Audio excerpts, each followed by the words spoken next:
کہ اگر آپ اپنے اندر خلق عظیم اپنانا پیدا کرنا چاہتے ہیں اور معاشرے کو ایک پرامن بنانا چاہتے ہیں اور امن کا گہوارہ بنانا چاہتے ہیں تو پھر آپ کو بھی سیرت النبی کی طرف رجحان کرنا پڑے گا، وگرنہ پھر اخلاق کی کوئی کہیں سے ایسی تعلیم مل نہیں سکتی۔ آگے چلتے ہیں۔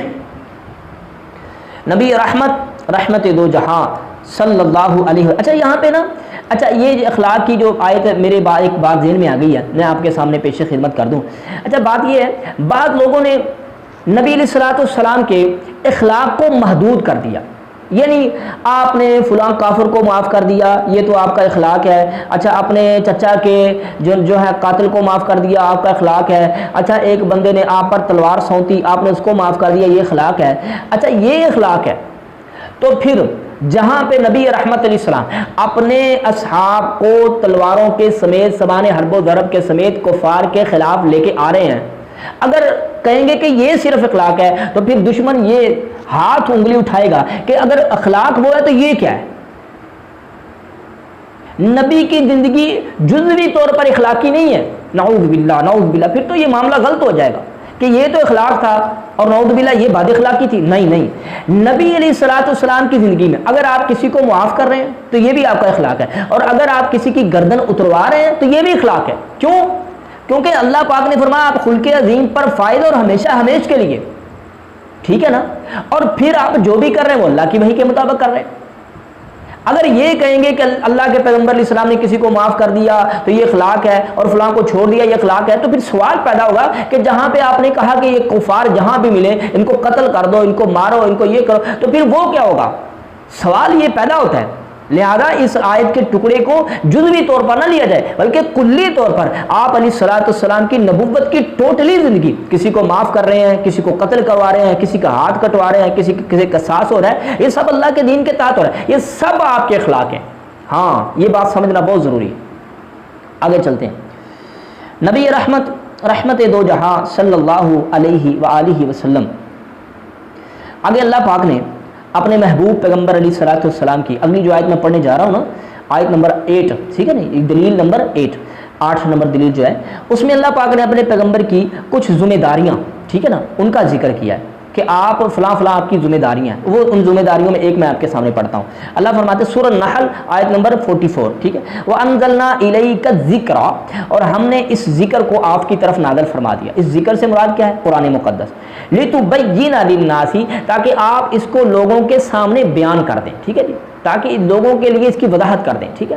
قرآن مقدس آسمان سے اتر رہا ہے اور اس کی تفسیر کیا ہے وہ نبی رحمت علیہ الصلوۃ والسلام ہمارے سامنے پیش کر رہے ہیں۔ مَا نُزِّلَ إِلَيْهِمْ، جو ان کی طرف اللہ فرماتے ہیں ان کے لیے جو ہم ہدایت نازل کر رہے ہیں نا، اس کو آپ وعدے کر دیں، وَلَعَلَّهُمْ يَتَفَكَّرُونَ، اور تاکہ یہ غور و فکر کریں اور ہدایت کے رستے پر چڑھیں۔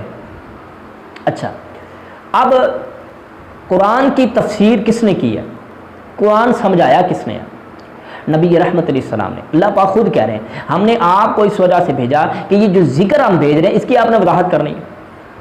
اچھا یہاں پہ یہ سوال بالکل سامنے آ گیا، جواب بلکہ اس سوال کا کہ قرآن کو سمجھنے کے لیے تو پھر تو نبی علیہ الصلوۃ والسلام کی سیرت کو، زندگی کو سمجھنا بہت ضروری ہے۔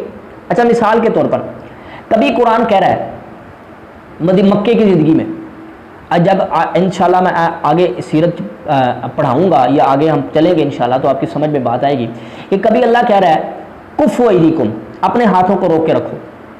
اچھا یہ حکم کب ہے؟ کوئی پتہ نہیں۔ آگے اللہ کہہ رہا ہے کہ جہاں بھی یہ ملے ان کو قتل کر دو، فَاقْتُلُوهُمْ حَيْثُ ثَقِفْتُمُوهُمْ، جہاں بھی پکڑو قتل کر دو۔ کہیں اللہ کہہ رہا ہے کفوا ایدیکم، ہاتھوں کو روک کے رکھو۔ اچھا ایک بندہ جو ہے وہ ایک عام بندہ میرے جیسا سمجھے، وہ جب قرآن کو کھولے گا کہیں پڑھے گا کفوا ایدیکم، ہاتھوں کو روکے رکھو، ٹھیک ہے، اور دوسری جگہ پہ کرے گا فَاقْتُلُوهُمْ حَيْثُ ثَقِفْتُمُوهُمْ، جہاں بھی ان کو پاؤ قتل کر دو۔ اچھا ایک عام بندہ یہ سوچے گا نہیں کہ یہ کیا ہے یار، یہ اتنا بڑا تضاد، اتنا بڑا اپوزٹ کہ ایک جگہ پہ کہہ رہا ہے کہ اپنے ہاتھوں کو باندھے رکھو، کسی کو کچھ نہیں کہنا، اور دوسری جگہ پہ قرآن کہہ رہا ہے کہ جہاں بھی یہ ملے قتل کر دو۔ تو یہاں پہ یہ نقطہ کھڑا ہوتا ہے کہ اس قرآن کو آخر سمجھا کیسے جائے؟ جی تو اب وہی سوال آ گیا کہ اس قرآن کو سمجھا جائے محمد الرسول اللہ صلی اللہ علیہ وسلم کی سیرت کے ساتھ. جب سیرت کھولی جائے گی تو پھر پتہ چلے گا کہ مکے کی زندگی میں اللہ پاک نے اپنے پیغمبر علیہ الصلوۃ والسلام کو کہا تھا میرے پیغمبر اپنے صحابہ کو کہہ دو کفوا ایدیکم، اپنی جرت کو، اپنی جماعت کو، اپنے لشکر کو، اپنی قوت کو مضبوط کرو اور ان کافروں کے خلاف اب کوئی کارروائی نہ کرو. اگر اب کرو گے یہ تو کریش کر دیں گے آپ کو. قدم جو ہے نا وہ قدموں پہ کھڑے ہونے سے پہلے تو آپ کو گرا دیا جائے گا. اب آپ اپنے ہاتھ مضبوط رکھیں، یعنی آپ اپنے قدموں پہ مضبوط رہیں، ان کے تشدد کو برداشت کریں. ان کے جو اوپر تمہارے اوپر یہ تشدد ہو رہا ہے، ظلم کی چکی کے اندر پیسا جا رہا ہے، آپ برداشت کریں اور اپنے آپ کو مزید مضبوط کریں. ابھی کچھ نہیں کہنا، کفوا ایدیکم، ہاتھوں کو روکے رکھو. لیکن اگلا جو مقام ہے جب اللہ نے قوت دے دی، اللہ نے اجازت دے دی، تب اللہ نے کہا کہ فقتلوہم، ان کو قتل کر دو، حیث وجدتم، جہاں بھی پاؤ. تو اب تو بات سمجھ آئی نا. تو پھر سوال وہی پیدا ہوتا ہے کہ اس کو سمجھنے کے لیے کرنا کیا پڑے گا. جی تو وہی سوال کا جواب ہے کہ محمد الرسول اللہ صلی اللہ علیہ وسلم کی سیرت کو پڑھنا پڑے گا، سمجھنا پڑے گا، ٹائم دینا پڑے گا، وقت دینا پڑے گا. تو یہی بات میں کر رہا ہوں کہ سیرت کو پڑھیں آخر کیوں، اس کی اہمیت کیا ہے، ہماری زندگی میں اس کی ضرورت کیا ہے. اگر دو لفظوں میں آپ کو بتاؤں نا، ہماری زندگی دینی اور دنیاوی، آخرت والی اور زندگی والی کامیابی کے رستے پر کبھی چل ہی نہیں سکتی جب تک ہم پیغمبر کی سیرت کو پڑھتے نہیں، اللہ کے قرآن کو سمجھتے نہیں. ہاں اگر یہ آپ کے ذہن میں کامیابی ہے کہ اچھا کاروبار ہے، میری اولاد اچھی ہے، اچھا کام چل رہا ہے، روزی مل رہی ہے، رزق مل رہا ہے، ملک کا جو مرضی حال ہو، اللہ کے قانون کا جو مرضی حال ہو، اللہ کے قانون کی بالادستی ہو نہ ہو، بیڑا غرق ہو، اگر یہ کامیابی ہے تو پھر تو یہ کامیابی بغیر قرآن و حدیث سے الحمدللہ ہر کو مل رہی ہے، ہر سب کو مل رہی ہے. اور یہ کامیابی نہیں ہے، یہ ہٹ درمی ہے، یہ کاہلی ہے، یہ سستی ہے، یہ اللہ کے دین سے اپنی نگاہوں کو چرانا ہے، یہ اللہ کے دین کو پسے پشت ڈالنا ہے، یہ دنیا داری ہے، یہ کامیابی نہیں ہے. اس کامیابی کے لیے پھر نبی علیہ الصلوۃ والسلام کی سیرت کو ضرور پڑھنا پڑے گا. آگے چلتے ہیں جی. آگے ہے آیت نمبر 9. ٹھیک ہے جی، یعنی دلیل نمبر 9 اور آیت ہے کس سورت کی؟ سورہ حشر آیت نمبر 7. اللہ فرما رہے وَمَا آتَاكُمُ الرَّسُولُ فَخُذُوهُ وَمَا نَهَاكُمْ عَنْهُ فَانْتَهُوا، اور جو میرا رسول تمہیں دے دے اسے مضبوطی سے پکڑ لو اور جس سے منع کر دے اس سے رک جاؤ. تو یہ آیت بھی تو ہمیں یہی کہہ رہی ہے نا، ہمیں تبھی پتہ چلے گا کس بات سے اللہ کے پیغمبر نے منع کیا، کس پہ چلنے کا حکم کیا، جب ہم پیغمبر کی سیرت کو پڑھیں گے. اگلی آیت، نبی رحمت دو جہاں علیہ الصلوۃ والسلام کو اللہ پاک نے سورہ الانبیاء آیت نمبر 107 میں فرمایا وما ارسلناک الا رحمتا للعالمین، اے میرے پیغمبر ہم نے آپ کو تمام جہانوں کے لیے رحمت بنایا، تمام جہانوں کے لیے رحمت بنایا. اچھا اس آیت کا مصداق اگر آپ سمجھے نا، اگر آپ اس کو نعوذ باللہ گستاخی نہ سمجھے، غلط معنی اور مفہوم نہ سمجھے، تو میں کہوں کہ اس آیت کا مصداق ابھی تک آپ نہیں بنے. کیسے؟ اللہ پاک نے کہا کہ ہم نے آپ کو تمام جہانوں کے لیے رحمت بنایا، اور آپ کی رحمت کیا تمام جہانوں میں بانٹی جا رہی ہے؟ آپ کی رحمت اصل میں ہے کیا؟